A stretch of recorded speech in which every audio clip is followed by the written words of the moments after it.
Tonight on WMC Action News 5 at 10, a family speaks out. We don't need any of this violence. We need to stop this.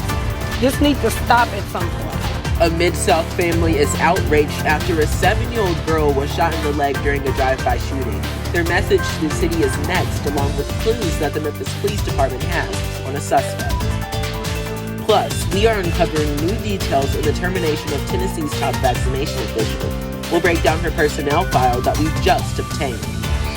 And an ambulance was stolen from a Memphis hospital, but minutes after the crime, a suspect bragged about his daring theft on social media. Next, how the vehicle was stolen. WMC Action News 5 at 10 starts now. And we start tonight with breaking news. A portion of Interstate 240 is shut down due to an MPD investigation. Right now you're taking a live look at exit 17 near Mount Moriah Road, where the eastbound exit ramp along with the right shoulder is blocked. The latest we heard from MPD is that they were investigating gunshots that were reported in that area. We can confirm that no one was injured. Stay with WMC Action News 5 on air and online as we continue to gather more details. With all of the day's breaking news, WMC Action News 5 at 10 starts now. Tonight, the family of a 7-year-old recovering from a gunshot wound is speaking out. Good evening, I'm Noah Sershin. Joe and Kanji have the night off. WMC Action News 5's Janice Roach has the details in another shooting of an innocent juvenile in the city of Memphis. On the same day, a 7-year-old boy was buried after being shot and killed by a stray bullet. A 7-year-old girl was hit after someone shot into the car she was riding in. Relatives and friends want to know, when will it all end? It all happened so fast, like we were just in the house. Heard 2 gunshots. Relatives of the 7-year-old girl who was shot in the leg couldn't believe what they were seeing. And that baby was crying, and it's sad, Memphis gotta do better. Police say the child and her parents had just left Wash World on Lamar when they pulled onto Sims, heading to Sharp, where a relative lived. They was there driving, trying to stop over here, so my niece, she really used the restaurant. When the family heard loud honking on Sharp, they saw a newer model Toyota Camry pull around 3 cars. The passenger side window was lowered slightly, and shots were fired at the family's car. The child's father said his daughter cried, "Daddy," when she was hit in the leg. It happened around 3 Wednesday afternoon. I can't believe it happened in broad daylight. I mean, it's bad enough you shooting, but to aim at a child, to shoot her into a car, that's unacceptable. The suspects took off. On the same day, the family of 7-year-old Kelby Shorty held his memorial service and funeral. He was shot and killed by a stray bullet on July 4th as he watched fireworks. Police charged 3 people in connection with that case. Police tell me the deaths of 10 children have been classified as murders. The 7-year-old girl is recovering at Le Bonheur Children's Hospital. We don't need any of this violence. We need to stop this. This needs to stop at some point. Now, Memphis police say the suspect was in a gray or silver Toyota Camry with tinted windows. If you know anything about who did this shooting, call Crime Stoppers at 901-528-CASH. Janice Broach, WMC Action News 5. Just a sad story there, thanks Janice. As Janice just mentioned, just so far in the year 2021, at least 10 children have fallen victim to gun crimes in the city of Memphis, as the community and family members yesterday laid to rest 7-year-old Kelby Shorty. He was shot and killed on July 4th watching fireworks in his front lawn. Family members of the 7-year-old boy has an urgent plea to the city of Memphis. Put these guns down, just put them down. That's why we march, that's why we ride. That's why we do this. Stephen Moore, who was the founder of Freedom from Unnecessary Negatives, says that he is tired of seeing another innocent juvenile laying down in a casket. I go to 17-year-old funerals, 18, 19-year-old funerals. For 7 years old, you go in there and see that baby lying up in that casket, man, just like he's asleep. And that's what I'm getting tired of. Now, again, if you know anything about this latest shooting of a juvenile or any murder of a juvenile, call Crime Stoppers at 901-528-CASH. Lack of effective leadership are the words that the chief medical officer used in his recommendation to fire Dr. Michelle Fiscus, the state's former top vaccination official. WMC Action News 5's Joyce Peterson joins me in the studio with new information in her termination. Joyce. Yeah, tonight we have a copy of Dr. Fiskus's termination documents obtained through an open records request. She maintains her firing was politically motivated. Well, we learned tonight her husband ran for political office, speaking out loudly against one of Governor Bill Lee's signature legislative items. Dr. Michelle Fiskus was fired Monday, criticized by GOP lawmakers for the Tennessee Department of Health's COVID-19 vaccine outreach program for teenagers. In this memo to TDH Commissioner Dr. Lisa Piercy, Chief Medical Officer Tim Jones recommended Dr. Fiskus be fired due to her failure to maintain good working relationships with members of her team, her lack of effective leadership, her lack of appropriate management, and unwillingness to consult with superiors and other internal stakeholders on vaccine-preventable diseases and immunization program projects. Jones says when he and another doctor met with Dr. Fiskus to talk about complaints against her alleging disrespectful treatment and ineffective management on her part, the meeting ended with a refusal of both parties to communicate constructively. Jones also alleged that in May, Dr. Fiskus shared a letter of her own interpretation of state and federal law with external partners with respect to vaccinations and other medical treatment of minors. He said it should have been reviewed by both leadership and departmental legal counsel. Dr. Fiskus said the information had been cleared by counsel. These examples clearly demonstrate, said Jones, that Dr. Fiskus's performance led to strained relationships with internal and external stakeholders at multiple levels and to an ineffective and non-cohesive workplace. In 2019, her husband, Brad Fiskus, a Williamson County School Board member, ran as an independent against Republican and Speaker of the House, Glenn Cassada. Brad Fiskus spoke out loudly against Governor Lee's push for school vouchers in charter schools, even writing an editorial published in the Tennessean. So we also have copies of Dr. Fiskus's job evaluations from 2019 and 2020 provided to the media by her husband, Brad Fiskus. Her supervisor in those evaluations called her a, quote, strong leader and an integral piece of the COVID-19 pandemic response. The evaluation goes on to say her leadership and efforts in multiple areas have been critical. Live in studio, I'm Joyce Peterson, WMC Action News 5. Joyce thinks. A North Memphis man is exchanging his hospital scrubs he wore to see in an ambulance with a Shelby County Sheriff's inmate jumpsuit. 23-year-old Desai Billingsley is charged with theft of property after he stole an ambulance from Regional 1 Medical Center.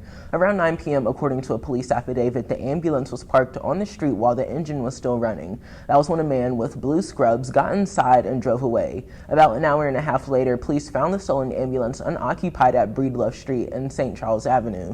This is where the story takes a turn. Just minutes after he stole the vehicle, Desai Billingsley was in a Facebook video with the stolen ambulance. Take a listen to why he said that he stole that ambulance. Man, they ain't want to give me a ride home. Billingsley stole bandages, ABD pads, and keys to the ambulance. He is due in court on Monday.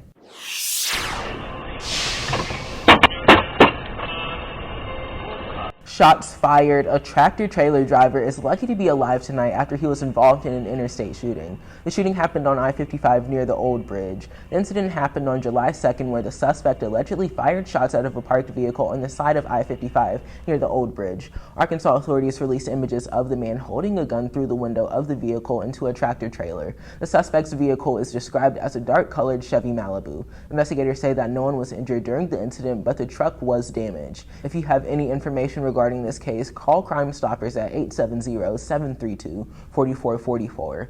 All callers will remain anonymous. New at 10, the Memphis River Parks Partnership plans to unveil the all-new redesigned Tom Lee Park in 2023, but parking your vehicle as close to Tom Lee Park as possible will be quite the challenge. The current design for parking includes 68 parallel parking spaces on the west side of Riverside Drive. George Abbott of MRPP said that there is a concern people will use those spaces who are not enjoying the park. Both Abbott and his boss, Carol Coletta of MRPP, say that at this time there is no plan to charge for parking at those 68 spaces at the all-new Tom Lee Park. Looking ahead, a week of celebrating the life and legacy of journalist and civil rights pioneer Ida B. Wells will come to an end tomorrow. The Ida B. Wells statue and plaza will officially be unveiled to the public Friday morning on Beale Street. The life-size statue, standing 6 feet tall, was erected next to where Wells ran her newspaper inside First Baptist Beale Street Church. Wells was born as a slave on July 16, 1862 in Holly Springs, Mississippi, and lived and worked in Memphis for 10 years. Wells often wrote about taking a stand against injustice, racism, and lynchings. In the late 1800s, Wells took a stand against lynchings and injustice against African Americans. Many feel that her work is a model for issues many are still facing today. Now tomorrow there will be a parade through downtown Memphis that will march to a new plaza in her honor.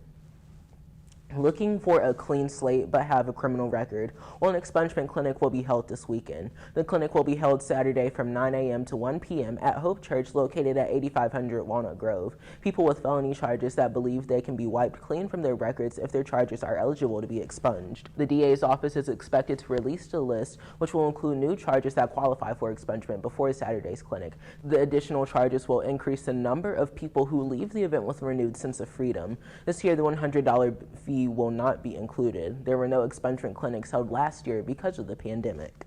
A warm and muggy pattern in place across the Mid-South, but an approaching cold front is increasing rain chances, and I've got your first alert on how this will impact your weekend. Your first alert forecast is just minutes away. Plus, the roof of a Florida apartment building caved on residents. What we know about this collapse, as people are still on edge over the Surfside condo collapse in Florida. But first, what happened? Was it lightning, disrepair? Questions are circulating tonight as to how or what caused the George Floyd mural to collapse in Toledo, Ohio. What could have possibly caused this mural to collapse? The answer is next. And we want to update you to some breaking news. It appears that TDOT trucks are moving, now letting traffic flow on the right shoulder of I-240 near Mount Moriah, but it appears that the exit ramp is still blocked. If we learn any new details about this investigation, we'll be sure to let you know on air and online.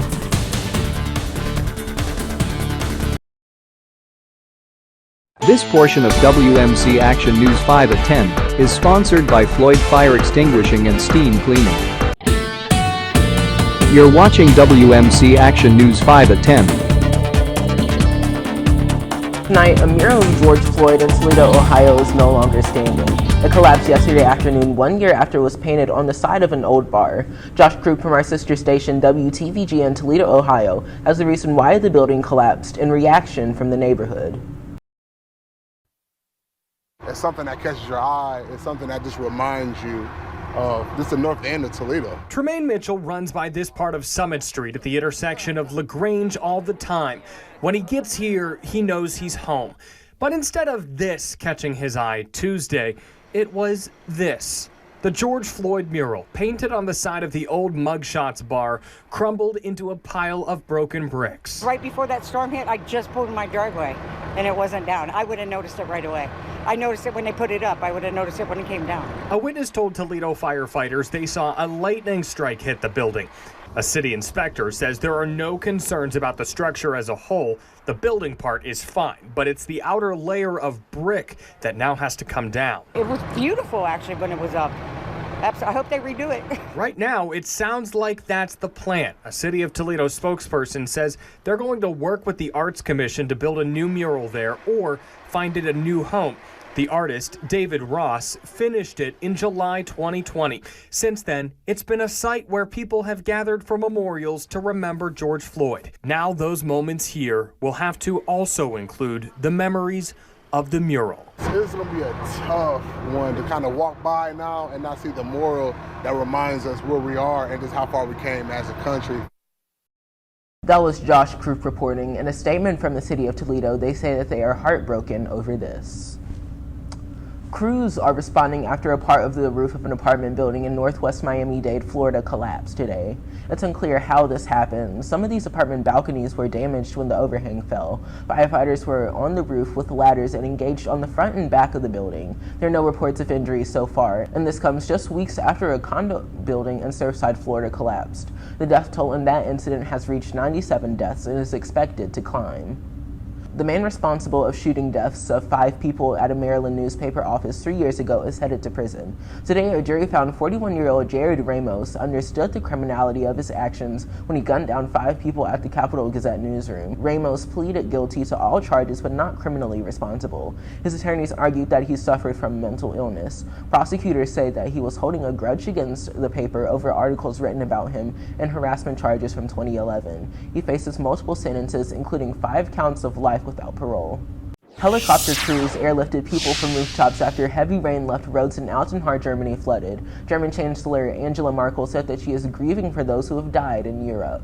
Plus, firefighters saved a man and his 2 daughters from the roof of their home after a vehicle swept away under their home north of Tucson, Arizona. Golden Ranch Fire said that no one was hurt and everyone went home safe. Did you get some rain today? A few folks did around the Mid-South. Not many. Most of us warm, dry, and humid as well. Right now, First Alert Doppler radar. It is dry across the coverage area. A few showers just to the south of Coahoma and Quitman counties. They're trying to move north, but they're weakening as they move in that direction. However, an approaching front is increasing our rain chances. Now, it's going to be a while before this front moves through, and when it does enter the area, I think it's going to wash out. However, given the close proximity, the available moisture coming in out of the south, and the daytime heating, we're going to have all the elements for scattered showers over the next few days. Let's talk about what's happening around the area right now, because we have a partly cloudy sky in Memphis. It's 82 degrees. We hit 91 today, a degree shy of the norm. Our winds are out of the south at about 9 miles per hour. No rain in Memphis. Partly cloudy, 75 tonight. We'll have a southwest wind at about 5 to 10 miles per hour. Your morning commute's going to be dry. Now, by 9 o'clock, there's about a 20% chance of a stray shower, but I think most of the morning, most of the day is going to be, or most of the early part of the day is going to be relatively dry. Mid 70s to near 80 from 5 to 9. Let's talk about rain chances for tomorrow, because I think there will be a few more showers in play. Now, by 8 o'clock, we'll start off with a partly cloudy sky. Temperatures mid and upper 70s around the area. Then as we get to around midday, a few more clouds, mid 80s. But with the daytime heating, that southerly flow drawing in that Gulf moisture, and the front back to our northwest, little ripples of energy flowing off of that will trigger a few showers. Hey, thanks, Ron. Here's a check of tomorrow's headlines from our partners at La Prensa Latina. Latinos from Memphis unite for the freedom of Cuba, plus Biden calls protests from Cuba, quote, a call for freedom. And a high court ruling that gives immigrants facing deportation hope. Those headlines and so much more on newsstands tomorrow. Coming up in sports, the U.S. Olympics team will be short one player. Java will tell you why and if we could possibly see a local NBA Grizzlies star on the team. Plus, we have a recap of the NBA Finals.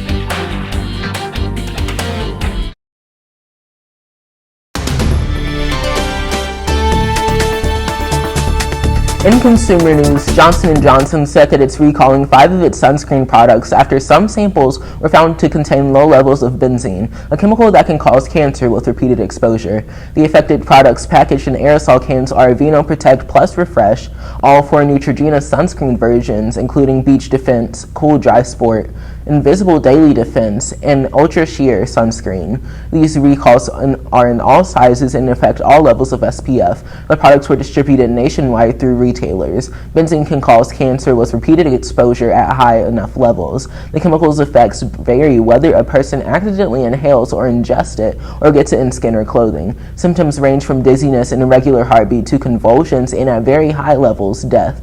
J&J says that it's working to get all lots of the 5 products removed from store shelves. It urges consumers to stop using the sunscreen products immediately and said that customers can get a refund by calling J&J's Customer Care Center at 1-800-458-1673. More information is available at the websites for Neutrogena and Aveeno. All right, guys, listen to this. The United States Olympic team will be short at least one player heading to the games in Tokyo later this month. Guard Bradley Beal is under health and safety protocol after testing positive for COVID. He won't go to Japan. Now, that means the U.S. is short a player with point guard skills. You hear that, John Morant? The Grizzly star was left off Team USA's roster. Now, there's a belief Josh should get a look to join the party. For his part, Josh sent out a tweet tonight basically saying, quote, "You didn't pick me then, don't pick me now," end quote. Not sure if that's directed at USA Olympics, but it is what it is. On another note, Morant is rated by the boys in Vegas as a 40-1 odds to win NBA MVP. Now, what's wild about that is the players Morant is grouped with. They are Chris Paul of Phoenix, Kawhi Leonard, Paul George, Kyrie Irving, and Zion Williamson. Kevin Durant and Luka Doncic are at the top at 4-1. Giannis Antetokounmpo is at 7-1. Steph Curry 8-1, and LeBron James, he's still in there, is 9-1. Now, the NBA Finals are all tied 2-2 between the Phoenix Suns and Milwaukee Bucks. And basketball fans, they are still buzzing over that block that may have saved the Bucks season. Time running out in the game, and Milwaukee up by 2 when the Suns had a chance to tie it on the alley-oop to DeAndre Ayton. But the Greek freak, Giannis Antetokounmpo, right there to block the oop at its apex, robbing Ayton and stealing a moment for the rest of the game in a 109-103 victory for Milwaukee. After the game, Antetokounmpo talked about his momentous play. So I saw the play coming. I saw that Chris Paul was throwing the lob. So I'm just going to jump vertical, towards the rim. Hopefully I can, be there in time. And I was there in time and was able to get a good block and go down, get to a point. So.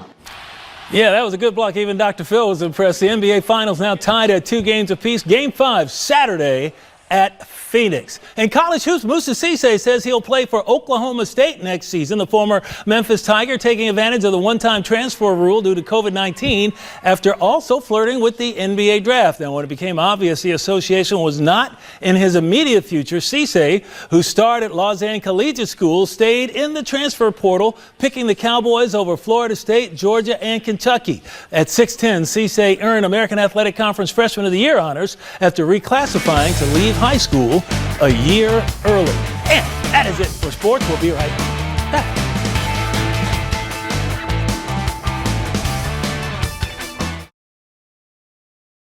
This portion of WMC Action News 5 at 10 is sponsored by Floyd Fire Extinguishing and Steam Cleaning. You're watching WMC Action News 5 at 10. Fair season in the Mid-South has arrived. Gates open tomorrow at 5 p.m. for the fair at Wolf Chase Galleria. The event, which is put on by Hildebrand Amusement Rides, features carnival rides, shows, attractions, games, and of course your favorite fair food menu items. The Delta Fair and Music Festival at the Agri Center and the Mid-South Fair at the Lander Center are up next. For details about those popular events, click on the story on our website, WMCActionNews5.com. The fair at the Wolf Chase Galleria is July 16th through August 1st. Hours from Monday through Thursday is 5 to 11 p.m. On Friday, the fair is open from 5 p.m. to midnight, and during the weekend, operational hours are from noon to midnight. Fresh recruits who will go face-to-face with Memphis's crime challenges took the oath to serve and protect tonight. The 134th Memphis Police Basic Recruit class gathered with family, friends, and the Memphis Police Department taught brass at Bellevue Baptist Church. This class of 48 fresh troops was the first to graduate since Sarah Lynn C.J. Davis became the first chief 1 month ago. Davis is the very first woman to lead the Memphis Police Department, and she says that she is delighted to see several women in the graduating class. Congratulations to those new recruits.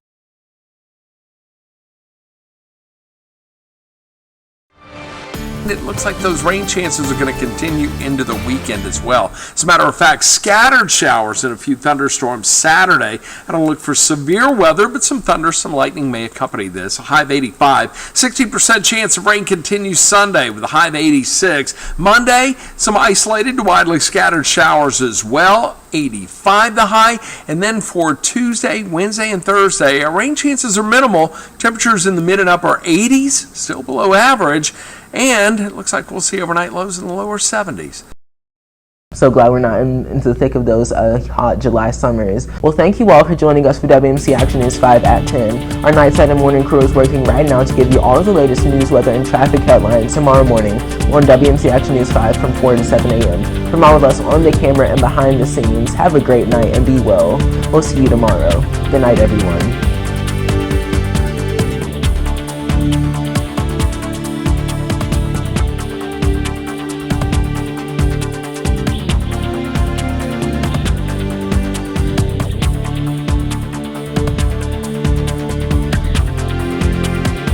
Stream WMC Action News 5 for free on WMCActionNews5.com, Roku, Amazon Fire TV, and Apple TV.